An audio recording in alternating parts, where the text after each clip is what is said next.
Good morning, everybody. Hopefully you had a wonderful weekend. Got some fun stuff to cover today. So first thing is 5Q tape breakdown. I know that I pontificate about this every other week, but please watch these or listen to these. Learn from other people's mistakes. They will make you money, okay? Just a quick thing from Inc. One change to how you speak makes what you say 20% more memorable, research shows. Experiments show that we listen with our eyes as well as our ears. So guess what they're going to say? What do you think they're going to say helps people remember what you're saying? I do a lot of this. If you watch the 21-point checklist training tape, I do a lot of this. Gesturing. If you want people to remember what you say, then use hand gestures while you speak. That's the result of some fascinating research from the Max Planck Institute of Psycholinguistics and blah, blah, blah in the Netherlands. But not just any hand gestures will work. Beat gestures, which add additional emphasis to syllables you stress while speaking, increase listeners' comprehension and retention of what you say. And though the experiments were carried out by the Dutch speakers, the effect also works on English and other languages as well.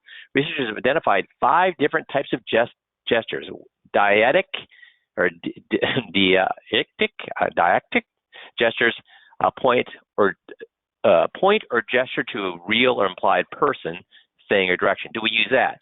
Remember when I reach down to the when I point at something on the like a graph or a table in their 21-point checklist, or when I point down to the left-hand drawer, which we're actually going to talk about here in today's call for beneficiaries.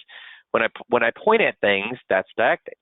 Iconic gestures represent things or actions, such as when you make gestures of turning a reel while describing how you reel in a fish. Do I use those kind of things? I do. I'll show you. I think we even talked about one today. Metaphorical gestures help us express abstract concepts. For instance, when we spread out our arms to indicate the whole world. Do we use those in the 21-point checklist? Yes, we do. Symbolic gestures are gestures whose meaning we've all learned, like okay, or your middle finger, or a thumbs down, etc. When there are motor gestures, some of us most commonly use gestures of all. We work to reinforce the cadence of what we're saying. An extreme example would someone hitting the top of the table saying, "Listen to me." This kind of gesture is called a beat gesture. Can also be a simple lifting of the hands to emphasize the most stressed syllables of what you're saying. Beat gestures are a real aid to listeners remembering what you're saying and say it loud. So you could also do first, and you hold up your thumb, like first, second, third, or first, second, third, counting out with your fingers. That would be a reason. So I use all of these gestures. Why do we use these gestures? Well, I use them to make the conversation, the hour-and-a-half conversation of the 21-point checklist, more bearable to people, more entertaining to people, more interesting to people. Little did I know, based on this research, that it was also helping them remember what I was talking about. So in today's tape, let's watch how, here at the end of the call, let's see how many gestures I use, or if I just sit there with my hands on the table. In a series of experiments, researchers recorded subjects as they watched videos of people speaking. In some cases, the words were matched with beat gestures to emphasize the most important syllables. In others, there was no video, or participants only listened to the words. In some cases, the gestures were deliberate mismatch of the words. So they actually purposely mismatched the gestures to the words, with speakers making beat gestures during unstressed syllables. Subjects were 20% more likely to hear and correctly remember the words spoken when the beat gestures were used to emphasize the correct syllables. 40% more likely to misunderstand or misremember what was said when the beat gestures were a mismatch to the words. So, you know, when I'm doing the 21-point checklist, do I always talk at the same speed? No. Do I always talk at the same decibels? No. Sometimes I'm talking quiet. Sometimes I'm talking loud, and sometimes I'm talking slow, and sometimes I speed up. Do I leave gaps after certain sentences? Silences after certain sentences, yes.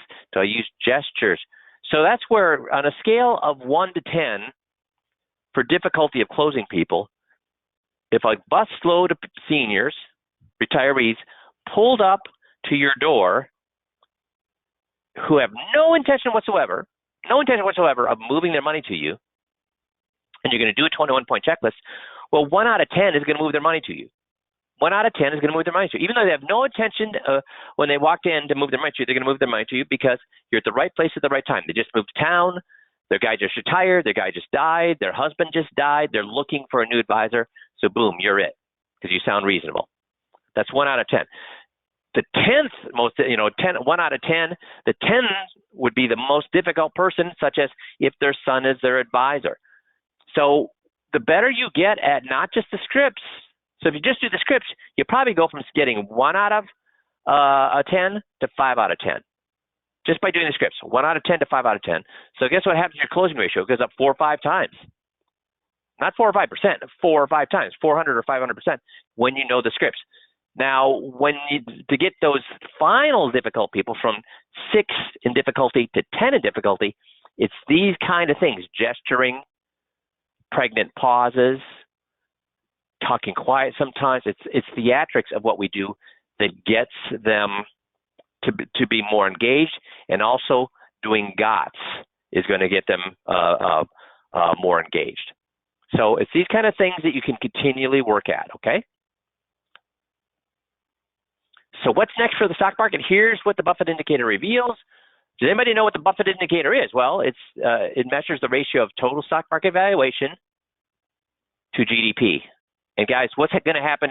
So this is total stock market valuation, which is high or low right now. High or low right now. Those of you that follow technical indicators, high or low. It's pretty darn high right now. And what's going to happen to GDP? What are we starting to see cracks in? What's going to happen to GDP?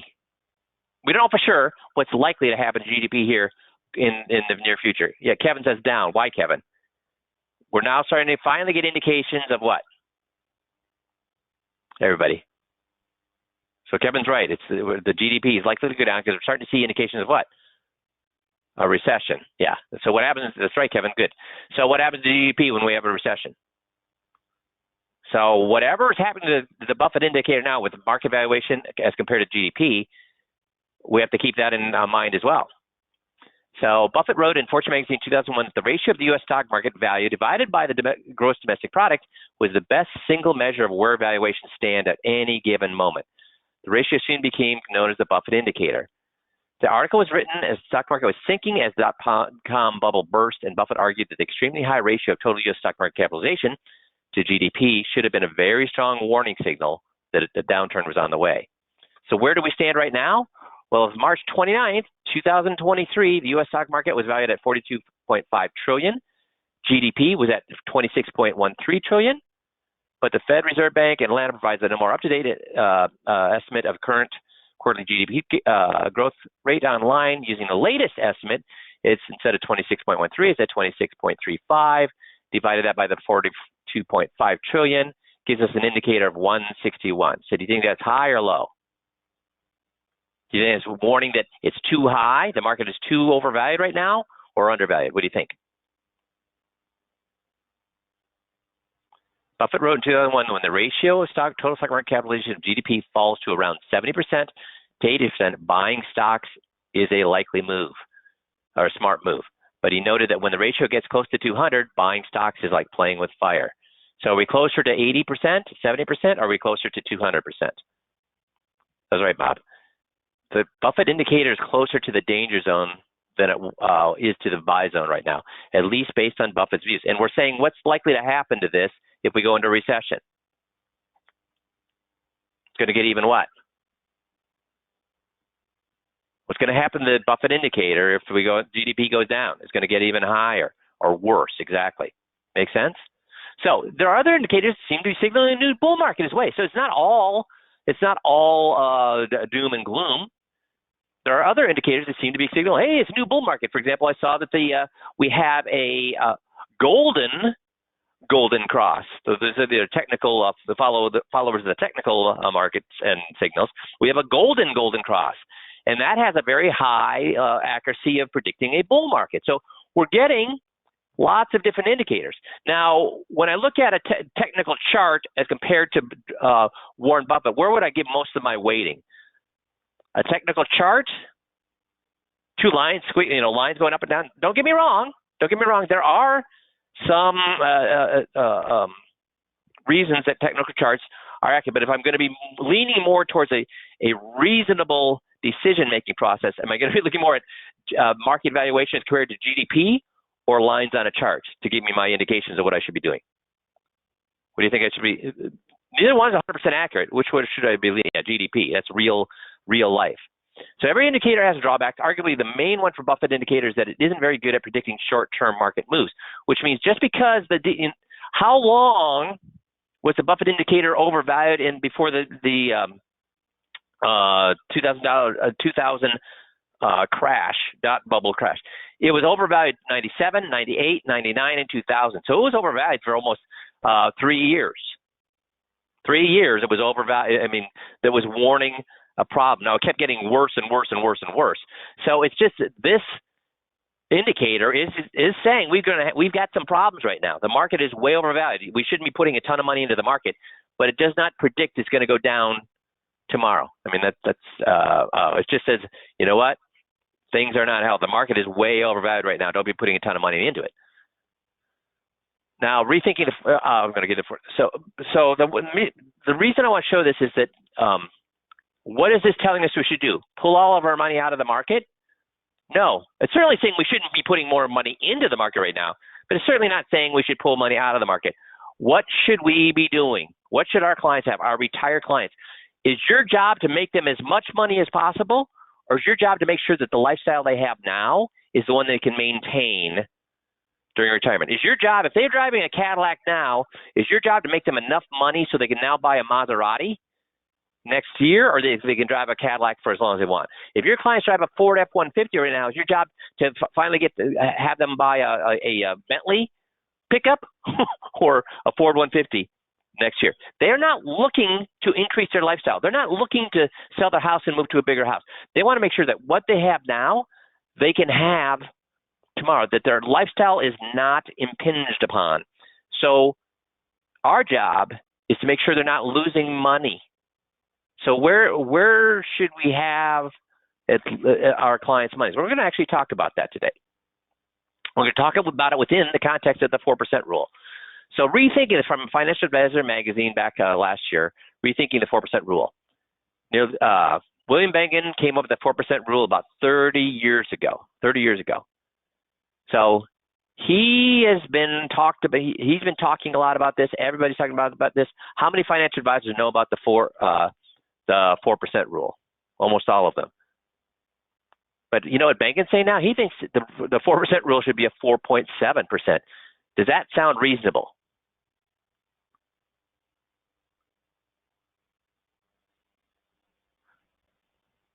I got mostly no's and one maybe. So here's the thing. When he came up with this 4% rule, where were interest rates? High or low? They were high, with lots of room to go what?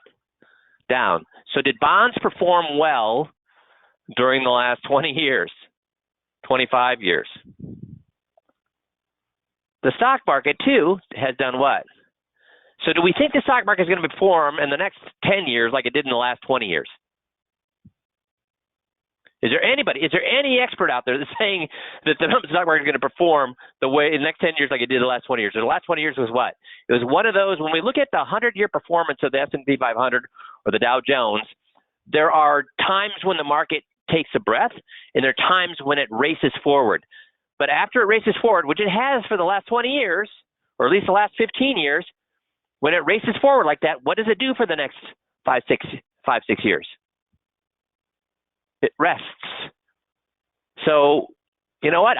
Nobody has an hour, has a crystal ball. But how many experts are saying, yeah, I don't think the 4% rule is good. I think we can actually pull out 5%. How many of you are going to recommend that your clients pull out 5% or 4.7% out of their accounts? Yeah, not me either. Most experts at this point are saying what? They've downgraded to 3% because of our current economic environment. Bonds aren't going to do the way they perform the way they have the last 20 years. Neither are the stock market. And right now, even the stock market has the PE of the stock market has actually been higher than it would normally be for the last 100 years. So the last 20 years, it's averaged higher than it has for the last 100 years.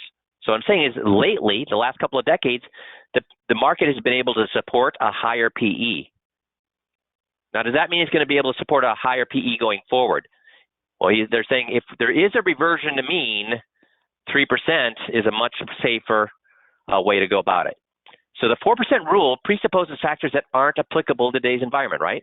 We go over a whole bunch of those factors that aren't applicable. We already talked about two, which is the high valuation of stocks and the low dividends. Are stocks paying higher dividends or lower dividends when he said the 4% rule?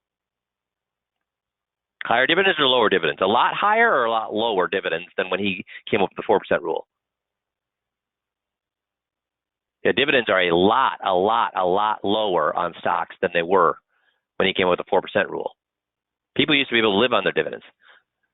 So the S&P 500 dividends are down to what, one and change, right? So the 4% rule presupposes factors that aren't applicable to today's environment. The case working against 4% rule is it's backward looking. Guys, I tried trading for Forex, and when you do all of the training and you look at the Fibonacci curve, you look at the all the technical indicators, they all make sense. What? When do they make sense? When are they 100% accurate?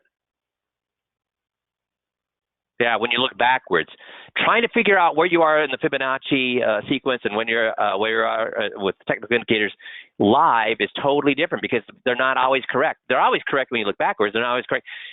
So a good indicator of that is long-term capital management.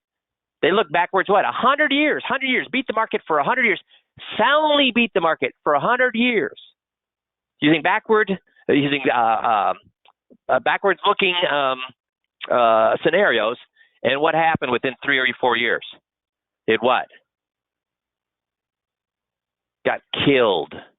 Not started underperforming the S&P 500. It got killed. It went broke. So backward looking, that's everything makes sense when you look backwards. Assumptions. The second thing is assumptions that worked in the past aren't necessarily going to work in the future.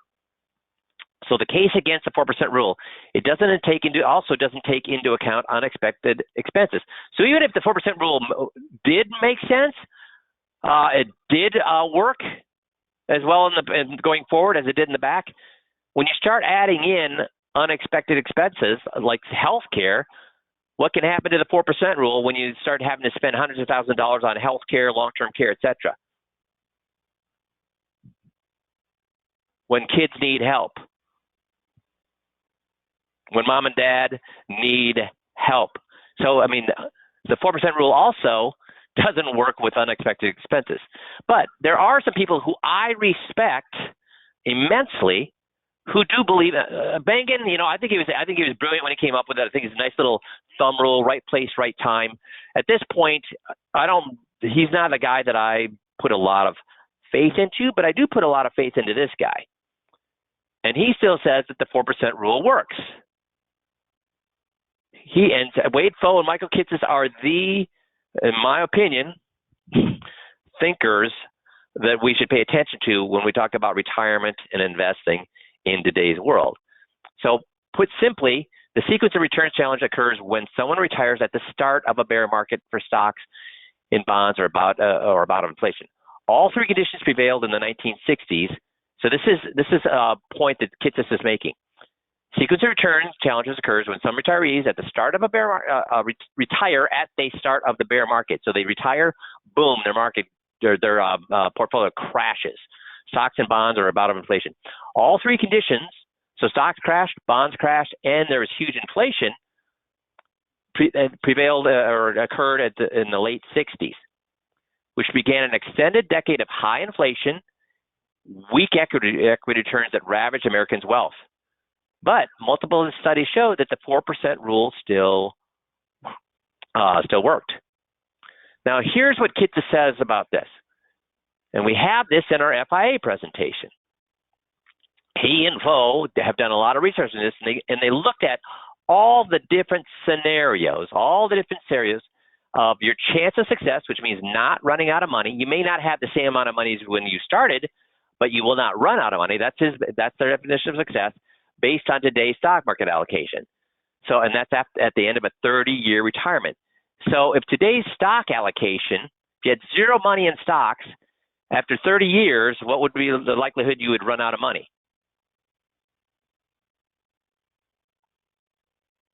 74%. So you'd have a 25% chance of running out of money. So if your clients have all their money in CDs or in their bank account, what's the chance you're going to run out of money? Not guaranteed, but they have a 74%. They have a 74% chance of succeeding. Sorry about that, chance of success. They have a 74% chance of succeeding, but they do have a 25% chance of running out of money, right? What if they have 100% of their money in stocks right now? They have a 90 or 89% chance of succeeding, but they have a more than 10% chance of what? Running out of money. Where's the sweet spot here? Right now, where's the sweet spot? If we're looking at a 20 or 30-year retirement, how much money should you have in stocks right now today if you want the highest chance of success? Look at the chart. How much money should you have in stocks today if you want to have a highest chance of success of not running out of money within the next 20 or 30 years? How much? Look at the chart. How much?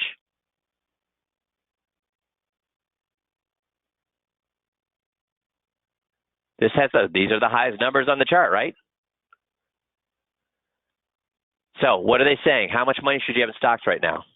Remember, what is our job to do with clients? Make sure they what? Do not run out of money. So yeah, 30 isn't you could have 20% in stocks, 30% in stocks, 40% in stocks. It's 20, 30, or 40, right? 20, 30, 40. That's going to give the highest chance of success. Highest, not 60, 40. Well, you could have 60-40. 60-40 which way, Kevin? Because 40 does work. 40 does work. It's, the difference between 95 and 94.7 is not huge. So we should have 60% in what? According to all of the research Fode and Kitces have done, 40% in stocks, that's right. 40% in stocks, 30% in stocks, 20% in stocks. And how much difference is there between? Well, look at 20% in stocks is higher or lower than 40% in stocks.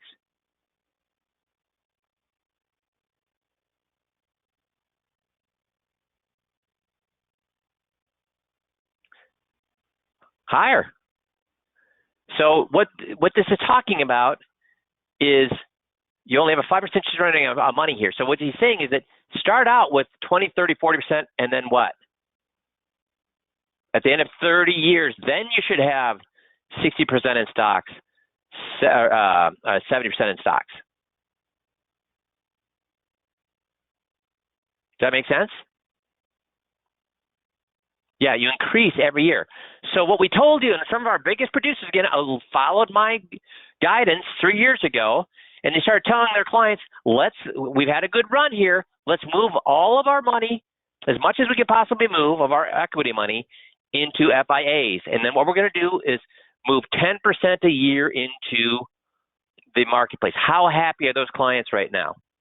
How happy are those clients right now? These guys made a ton of money moving their money from managed money into FIAs, and then have been moving it 10% a year back into the marketplace. Their clients are unbelievably happy, and guess who else is happy? Did that advisor cannibalize his book, or did he get paid 7 years in advance, and now he's just refunding that book of business again? It was a win-win. This is what's proving that. Please pay attention to this methodology. Okay. In 2020, the Grantham Center for Financial Security Consumer Survey, why do consumers seek out the assistance of a professional advisor? What are they looking for? What kind of advice do they want? Do they want somebody to tell them what's going to give them the highest rate of return? No. What do they want, guys? What do people seek out financial advisors for?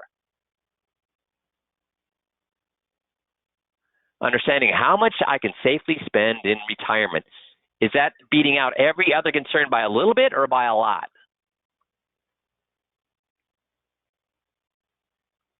Understanding how much money I can safely spend in retirement. Improving the performance of their investments. Why do they want to improve the performance of their investments? So they can what? Give more to their kids or spend more? Or have less anxiety about running out of money? So these two are what? Basically the same. Creating a savings investing plan for retirement, these are pre-retirees. So the post-retirees, these two basically apply the same thing. And think about our unique selling propositions. We can increase the income on your retirement account by 25% or more and lower your chance of running out of money. Are we capitalizing on this one and this one? The two biggest concerns are the reasons they want the advice of an advisor. Does this unique selling proposition capitalize on that? And can we do it without them moving a single investment? Do they even need to move it? No, they don't. It's just giving them better advice. And why is that important? Why is that important to add on to the unique selling proposition without moving a single investment? How many more people are interested when you say without moving a single investment than if you said, hey, I could increase your income on your retirement accounts by 25% or more and lower your chance of running out of money? They think what? Yeah, but I'm happy. I really don't want to make any change. Is moving from their advisor a hassle? Is moving their investments a hassle? Is moving their investments confrontational? It's both of those things, a hassle and confrontational. They do not want to do that. So when you add without moving a single investment, now they think, oh, you mean I don't need to move my investments? I can keep my advisor? Wow, now I don't know what you're talking about, but I'm what? I'm interested. How often, first of all, how well-versed should you be at this unique selling proposition? Really all the unique selling propositions, but especially this one, if this is what people who are looking for advisors are looking for. You should know this how well, guys. You should be how well-versed at having this conversation, how well-versed at saying this. How many of you have a bumper sticker on your car saying that you can do this, or wrap your car saying, I can do this? How many of you have this on all of your, because guys, we've had over 16 compliance departments look at this unique selling proposition, and they all said it was fine. Why?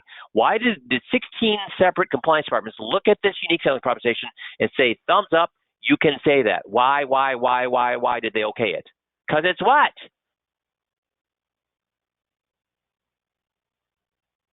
Because it's what? True. It's provable. It has been endorsed by the Society of Actuaries.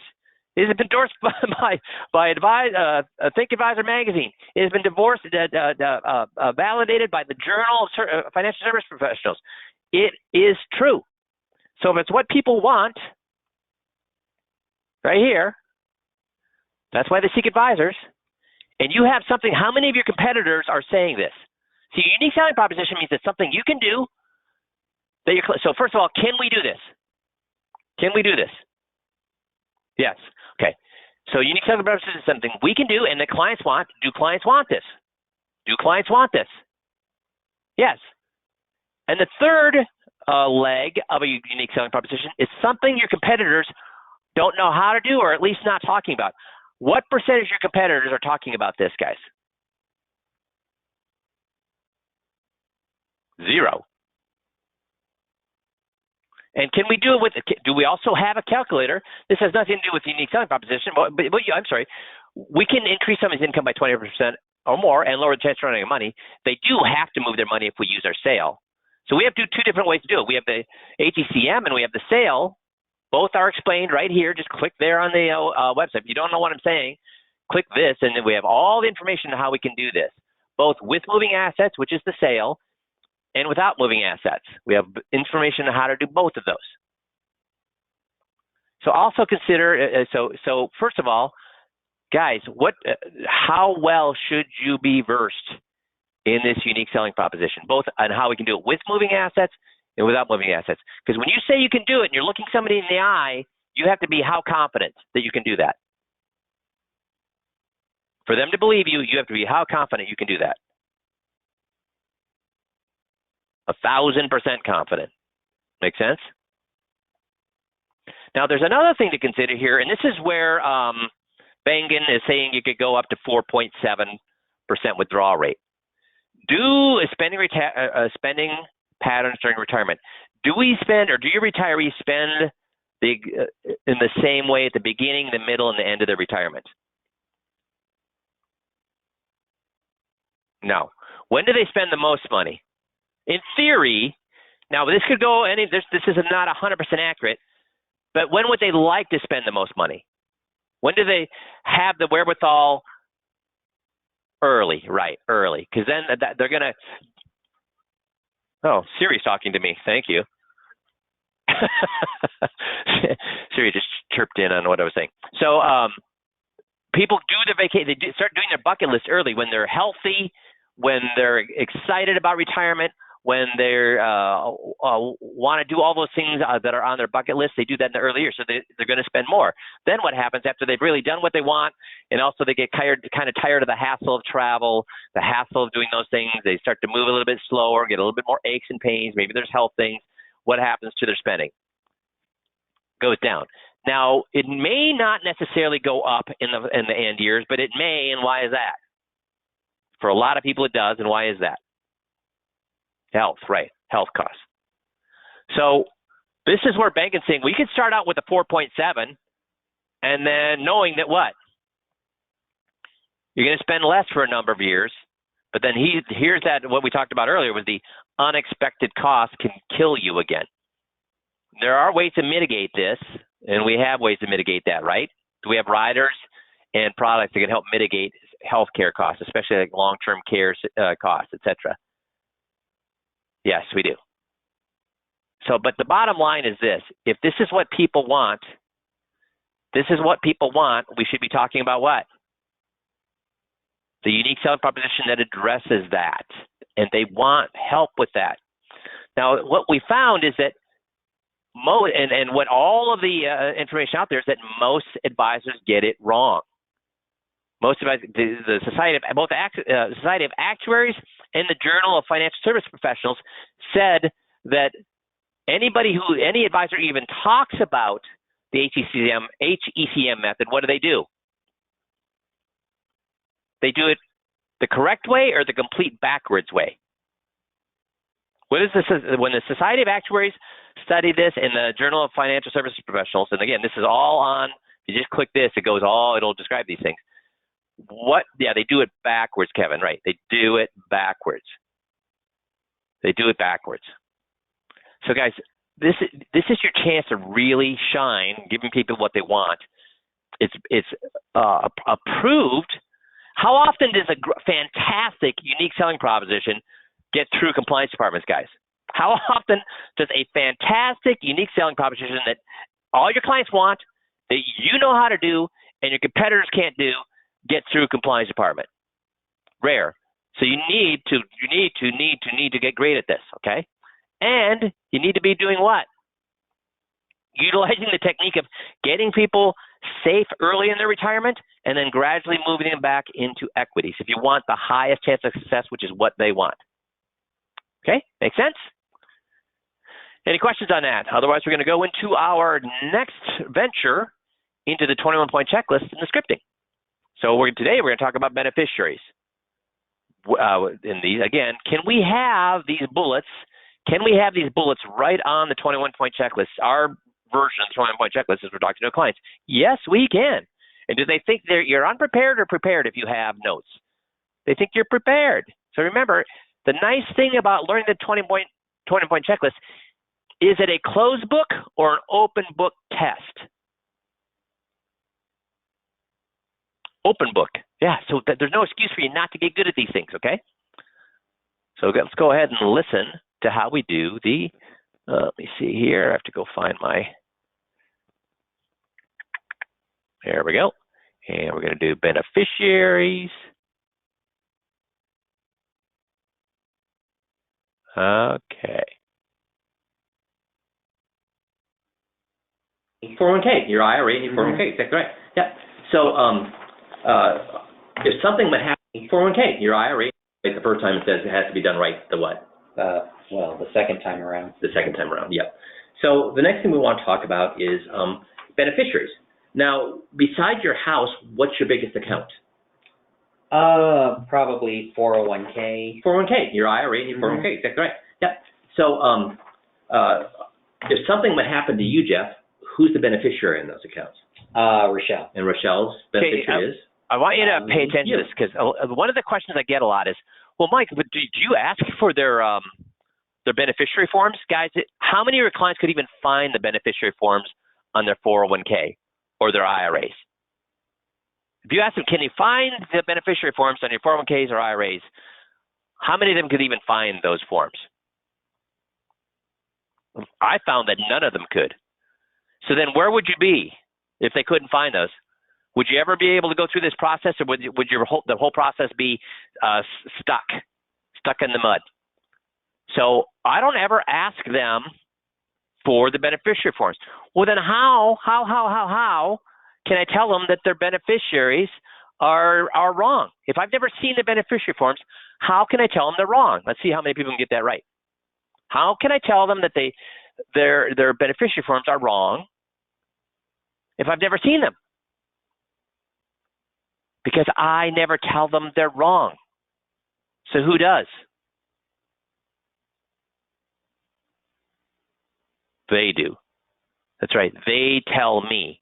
So if they tell me they have their beneficiaries set up a certain way, I'm going to say, no, you don't, or how do you know? You haven't looked at your beneficiary forms. Am I going to argue with them? If they tell me, and you're going to watch, I'm going to have that client tell me probably 5, 6, 7 times how they have their beneficiaries set up. If they tell me their beneficiaries are set up a certain way, 5, 6, 7 times, am I going to say you're a liar, or how do you know, or you better check on your beneficiary forms? Or can I assume that's how they have them set up? If they tell me 5, 6, 7 times that they have their beneficiaries set up a certain way, can I assume that that's the way they have them set up? Yes, that's what we do. So here we go. That's the right way to do it. So good job on that, because people do get that fouled up. Let me give you a quick example. I had a guy came in and he was just distraught. He was 40 years old, had a 2-year-old and a 4-year-old, and they just lost their wife and mother. They'd been married just 5 years earlier when they were 35 years old. Okay. So he was distraught because this is what had happened. His wife was a high-powered executive. They had $400,000 in that account. Okay. And he was a stay-at-home dad. Do they think they need that money or not need that money? Well, he needs it now. Needs it now, right? So when she got out of school, again, she didn't get married for 10 years until she was 35, right? Mm-hmm. When she got out of school, she went right to work for this company. And again, she was very successful with the company. But when she started working for the company, she opened up a 401k. Now, she wasn't married and wasn't going to be for 10 years, but she did have a mom and dad, and she did have a 20-year-old brother. So guess who she said the beneficiary was? Mom and dad, or the mom brother? and dad first. Yeah, mom and dad, or the brother. So the mom and dad first. If something had mom and dad, she said what? The brother. The brother. Yeah. So makes sense or doesn't make sense? That makes sense. Makes sense. So in the next 10 years, unfortunately, she'd lost her parents, both of her parents, and her brother had been having some problems, had been in and out of rehab, little skirmishes with the law, etc. So the reason I bring that up is because when this gentleman and his wife got married at age 35, they were smart, just like you. They got all their estate plans put into place. They got their power of attorneys in place. They did all those things. They did all the right things. Okay. Except for one thing. She forgot to change one thing, and guess what it was? Probably the beneficiary on that account. The beneficiary on the account. Mom and dad are gone. Guess who it went to? The brother. And because a good stand-up individual who's been in and out of rehab and skirmishes with the law, guess what he said? I'm going to do the right thing and give it to this gentleman, or guess what he said? I'm going to keep it. And the gentleman had already been to the attorney, and guess what the attorney told him? Will doesn't apply. Not a lot you can do, yeah. Yeah, so he wanted to know from me, guess what I had to tell him? Not a lot you can do. So you can have the best trust in the world, the best will in the world, but if it says somebody's going to be the beneficiary, does the will and the trust matter, or whoever you mention as beneficiary is going to get it? Whoever you say is the beneficiary is going to get it. So you guys got it right. That's perfect. You did exactly right. So now, my understanding, you have 3 kids, right? Yes. Okay. So why did I have to have them tell me that their will and their trust will not work? Because guess what everybody's knee-jerk reaction is when they find out? Guess what everybody's knee-jerk, when I did not add that to the script, guess what their knee-jerk reaction was at the end? They'd find out they disinherited the grandchildren. Guess what they would all say? Oh, no, it's in my will and my trust. So do I want to overcome an objection, or do I want to make sure that objection is overcome even before they bring it up? I want them to tell me up front that their will and their trust will not work, so that I don't have to deal with them saying, well, it's in the will or trust down the road. Does that make sense? Because if I wait till they say it down the road, then I have to overcome the objection. I want to do it before. And now I'm going to have them tell me how they have their beneficiaries set up. I'm not going to tell them. They're going to tell me.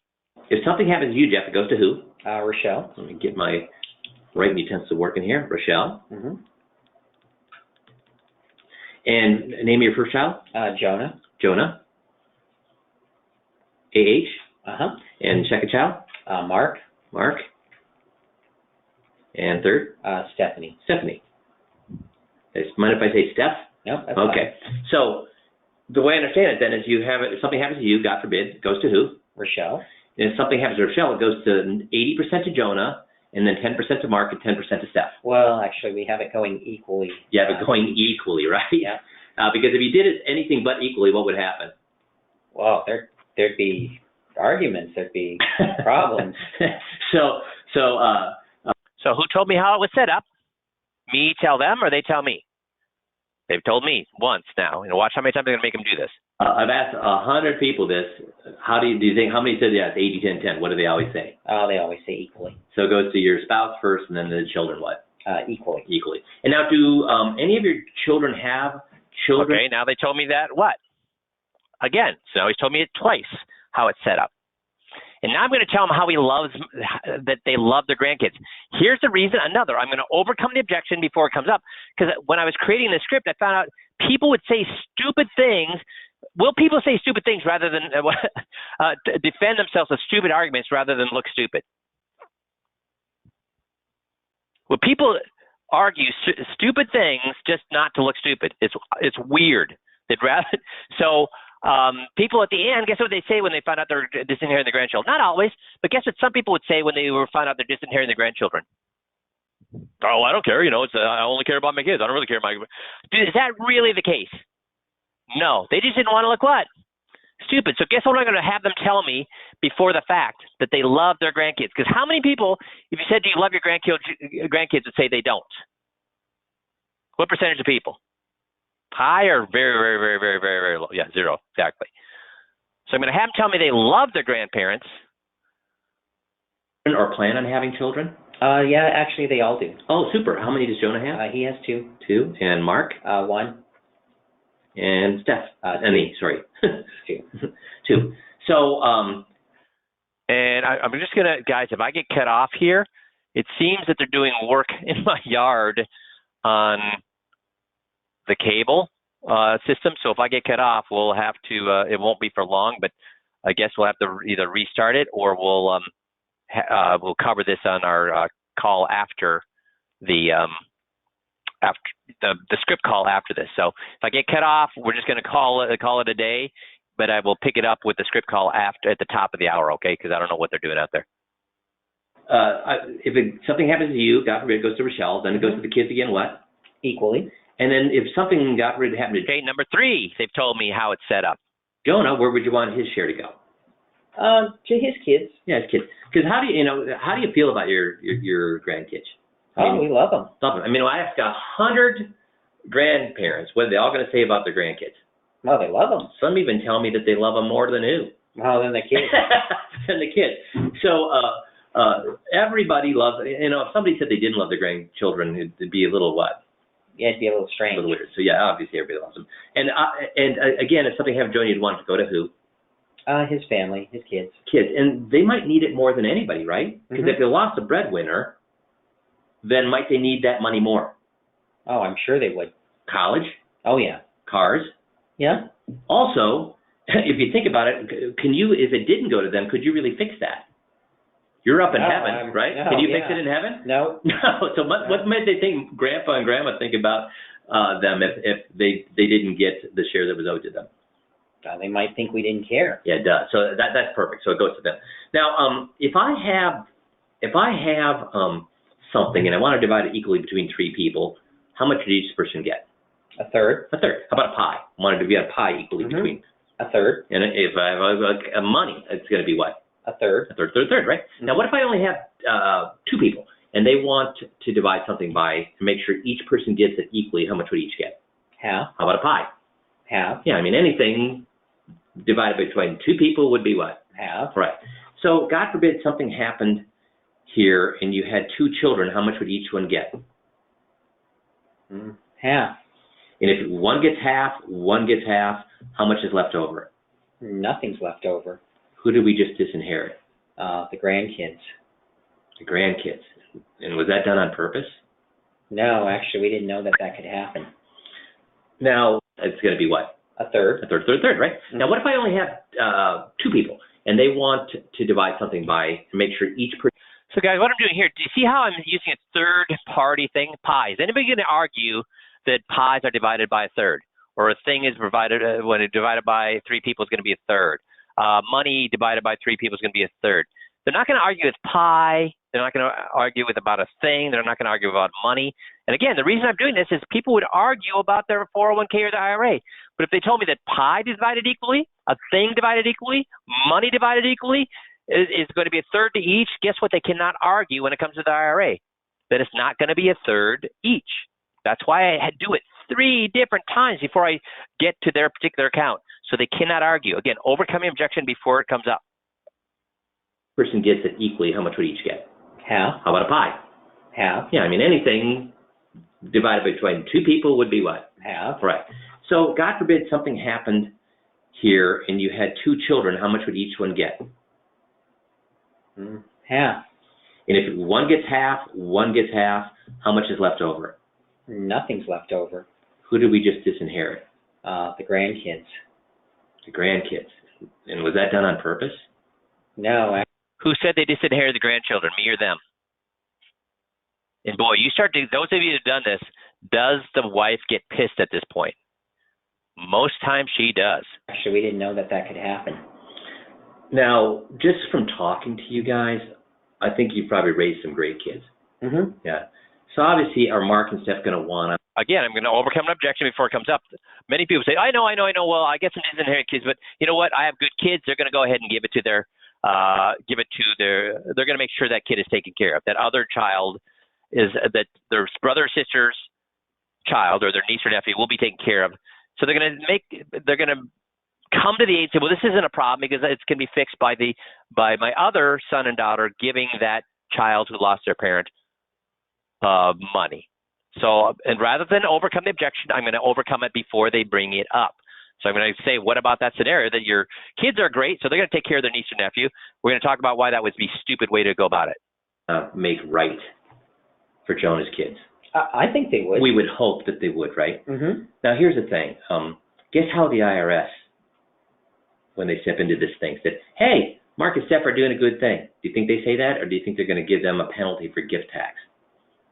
Yeah, I'm sure they'll have to pay a gift tax. A gift tax. And did you want all of your money to go to your family, your kids, your grandkids, or did you want most of it to go there, and then we can send the rest to the IRS with gift taxes? No, we want it all to go to the kids. We want all to go to the kids, right? So we want to do this right the first time or the second time?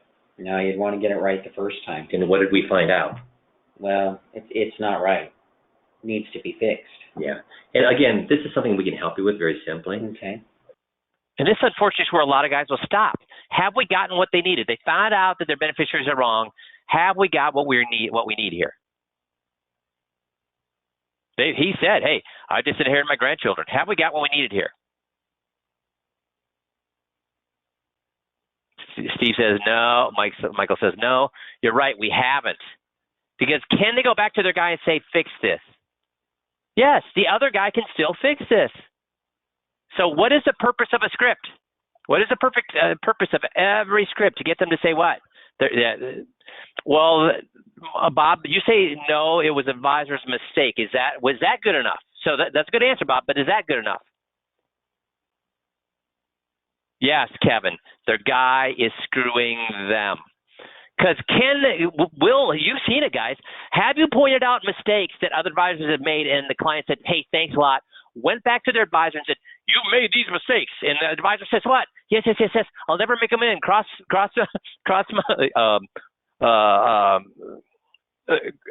my heart, hope to die, stick a needle in my eye. I will never do this again. And the client says, okay, just never do this. So it can't be even a mistake. It has to be the advisor screwing them.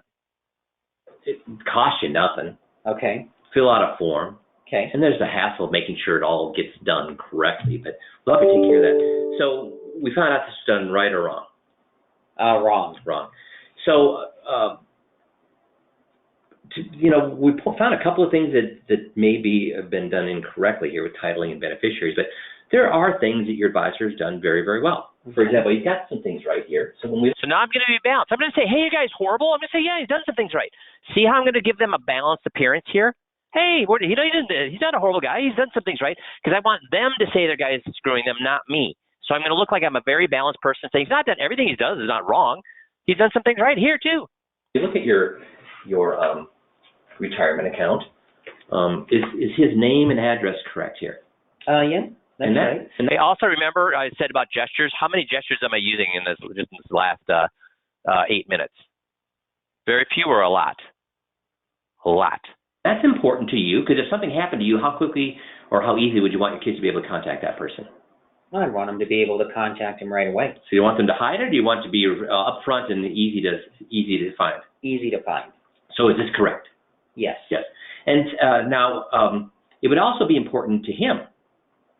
Why would this be important to him? If somebody else's name was there, how would that affect him? Well, he wouldn't get credit for the account. And by credit, you mean what? He wouldn't get paid. He wouldn't get paid. So it's important to you, but it's also important to him. That's important to him too. Important to him too. Now, is the amount right down here? Yeah, I think so. It better be right to the what? To the penny. To the penny. And because you worked how long and hard for that? All our life, really. Yeah, all your life. So it better be accurate, and I'm sure it is. So that's important to you or not important to you to have that right? No, that's important. Yes. And is it also important to him? Yeah, he wants us to see that he's doing a good job. Yeah, if it was inaccurate, what would you think about him? Yeah, he's not very thorough. Not very thorough. Now, does it also affect him? Because if that's $300,000 or $30,000, will that affect him at all? Yeah, I mean, well, $300,000 would be better. For who? For everybody. For everybody, and obviously for you. So why is he concerned about this number being right, though? Because what does it also affect? Well, I'm sure it affects how much he gets paid. Well, does it get paid different on $30,000 versus $300,000? Yeah, I'm sure he makes more on $300,000. So he wants to make sure this is what? He wants to make sure it's right. So he's got a couple of things right? Mm-hmm. Address, his contact information, that. Now, we did find out he did one thing wrong, which was what? Well, the beneficiary form. Now, do you think that investment salespeople get paid extra to fill out an application, or is that part of their job? I would think it's just part of their job. It is part of their job. So we found out he did some things right. We found out he did one thing wrong. These things he did right, how does that affect him? Well, he gets paid on those things. How does this affect him? That didn't affect him at all. So the things that he got right are the things that affect him. And the things he got wrong. Now, again, is money important? Darn tootin' it's important. But what's more important than money? Well, I would say family.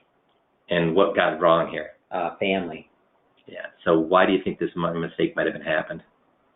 Well, I'm sure he didn't care or wasn't important to him. He just didn't. He overlooked it. Yeah. Yeah. And again, with family, do we want things overlooked? No. No, we don't. So again, we're going to take care of that for you. Okay, so no worries, except that, again, we want things done right the first time or the second time? Well, the first time. The first time, yeah. And that way we don't have to worry about fixing things after the fact. If to worry about fixing things after the fact, is that easier or harder? No, it's harder. Yeah, it's harder. So who said they did this because they didn't care? Me or him? He did. So if I hadn't gotten to this point and they just found out their beneficiaries are wrong, that is not good enough. They have to say they're wrong because he didn't give a crap about them. Does that make sense? Coolio. So we'll start here at just a few minutes after the top of the hour. For those who want to be on the script call, we'll dive into this deeper. But again, are these little video things at the end just covering one script at a time? Do you like them? We've been doing them now for probably about a half a year. Does it help you to just get a refresher on these videos? Just super, everybody's saying yes, good. Awesome. Well then, for those of you that are going to be in the script coaching call, I will talk to you here in about 5 or 6 minutes, okay? Thanks, everybody, for being on the call today. Everybody have a great week. We'll talk to you all next Monday. Thanks, everybody. Bye-bye.